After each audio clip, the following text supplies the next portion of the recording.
If you are on a visa in Australia right now, the next few weeks matter more than any other point this year. On 1st July, a key salary rule changes. The federal budget has just reset the migration program for the year ahead, and there are quite changes happening for skilled workers for Papua New Guinea and for the Philippines that almost nobody is talking about. I am Rohit Sharma, registered migration agent, MARA number 1797395, and principal of Migration Star here in Brisbane. In the next 10 minutes, I'll take you through what actually changed. In plain language, what you should be doing about it. No hype, no guarantees, just where things stand. Let us start with the budget. The 2026-27 federal budget held the permanent migration program at 185,000 places. No increase, no cut. What changed is who gets priority. For those 185,000 places, around 129,590 are reserved for people already living in Australia. That is roughly 70% of the whole program going to onshore applicants. Across both the skilled and family streams, only about 55,110 places are left for people applying from offshore. And those are aimed at most highly skilled. Two other things are worth knowing. The government has signaled it will reform skilled point test from later this year to favor applicants with stronger qualifications, Australian work experience, and a younger age profile. And it committed $85.2 million to faster skills assessment for trades worker. Run through Trades Recognition Australia. I will come back to that one. The headline for you is simple. If you are already in Australia, the system is being pointed in your direction. If you are offshore, the competition just got tighter. Now the most time-sensitive change, and this one is for employers. On 1st July 2026, the salary thresholds for sponsoring skilled workers go up. The core skills income threshold rises from $76,515 to $79,499. The specialist skill threshold rises from $141,210 to $146,717. This affects the skills in demand, subclass 482 and the regional 494 and employer nomination 186. Here's the part most people get wrong. The threshold that applies is set by the date you lodge the nomination, not the date it is decided. So if you lodge before 1st July, your nomination is assessed against the current lower threshold, even if the department processes it weeks later. As I record this in early June, that is about 4 weeks away, if you are paying a salary that sits between the old figure and the new one, this is your window. You either lodge now at the current threshold or you lift the salary offer after 1st July. There is no third option. If you have a nomination close to ready, do not sit on it. Let me connect the budget back to you personally. Because onshore first should change your strategy. When the government reserves 70% of permanent places for people already in Australia, it is telling you something. If you are here on student visa, a graduate 485 or an employer-sponsored visa, your pathway is the one being prioritized. Being onshore is now an advantage in its own right, and holding a valid visa with a clean compliance record matters more than ever. I'm not going to tell you that you will get permanent residence. Nobody honest can whether. You may be eligible, depend on your occupation, your points, your skills assessment, and the department's requirement at the time. But the direction of travel is clear, and people who plan their next step early tend to have more options than people who wait until the final weeks. If your student visa has been refused, the way you appeal it has just changed. And this is one of the most important updates in this video. From 1st of June 2026, the Administrative Review Tribunal is required to decide most student visa refusals review on papers. That means no oral hearing, no chance to sit in front of a tribunal member and explain yourself in person. The tribunal decides on your written submission and the document already on the file. Think about what that means in practice. In the past, even if your written application was weak, a hearing gave you a chance to clarify, to answer questions, and to fix a misunderstanding face to face. For most students' refusal, that safety net is now gone. Your written submission is the case. If it does not address the exact reason for refusal with the right evidence, there may be no second chance to explain yourself. There are some exceptions. Certain refusals involving specific public interest and character-related criteria are not decided on the papers. But for the typical genuine student or financial capacity refusals, you should expect a decision on the documents alone. This raises the stakes enormously, and it is exactly where careful preparation makes a difference. The written submission is now the whole case, so it has to address the precise reasons for refusal, backed by the right evidence from the very first page.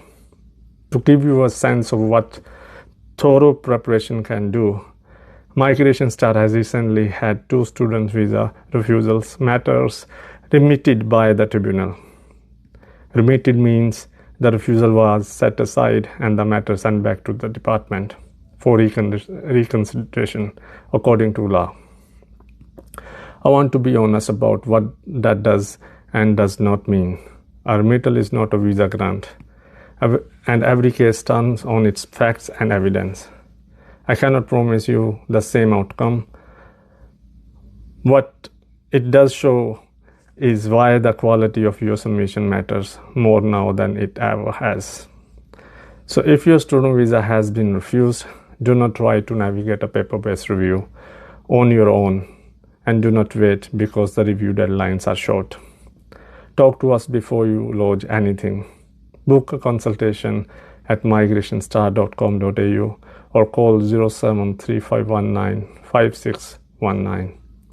This next part is for nationals of Papua New Guinea, and it is one of the most misunderstood areas I deal with. I speak to PNG professionals all the time who believe the only way into Australia is for an employer to sponsor them. That is not the full picture. There are point-tested, skilled pathways that do not need an employer at all. The subclass 189 skilled independent, the subclass 190 skilled nomination, where a state government nominates you and adds points, and subclass 491 skilled worker regional, which is a provisional visa in a regional area that can lead to permanent residence later, subject to meeting the criteria. There is also the Pacific Engagement Visa, subclass 192.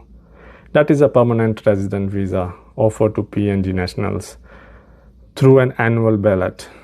With no points test, no employer needed, the current year's ballot has closed and the next dates are still pending. So the move now is to get your documents and eligibility in order so you are ready when it reopens.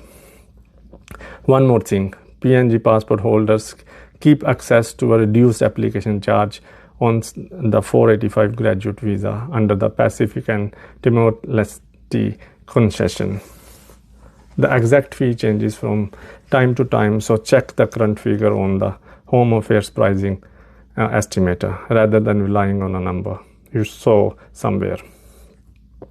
Migration Star is building a dedicated PNG service, so if that is you, come and talk to us.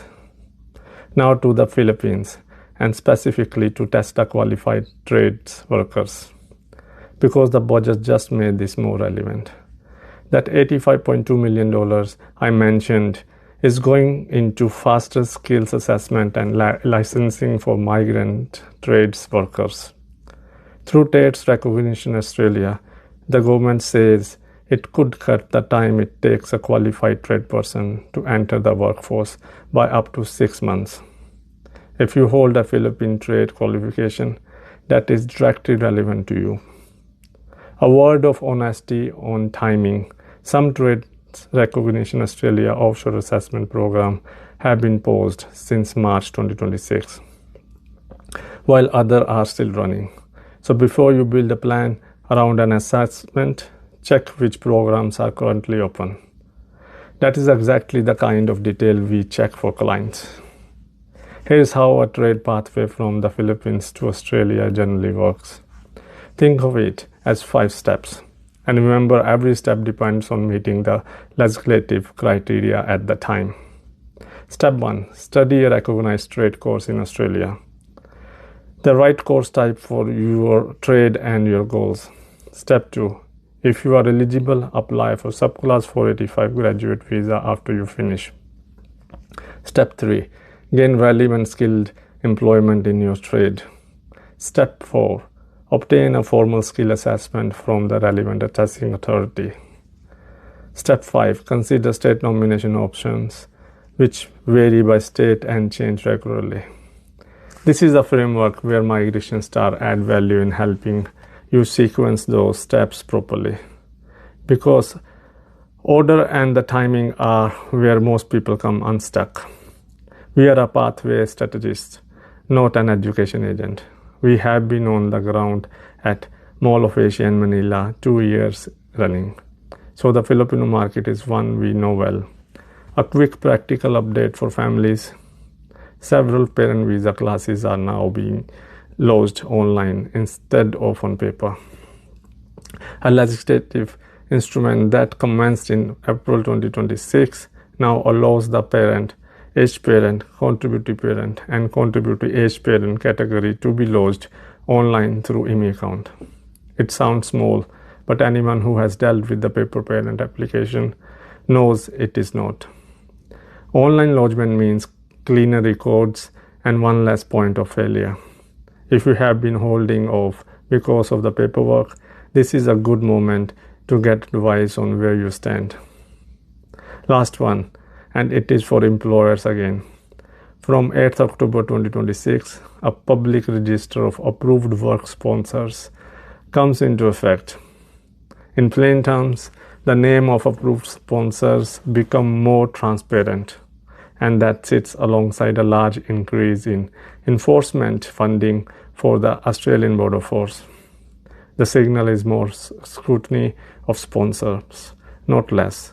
If you sponsor workers or you are about to start, now is the time to audit your compliance.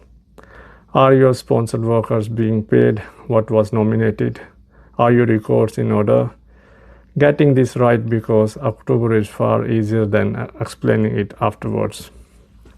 So that is the picture. The budget held the program at 185,000 and pointed it at people already here. The salary thresholds rise on 1st July and lodgement timing is everything for employers.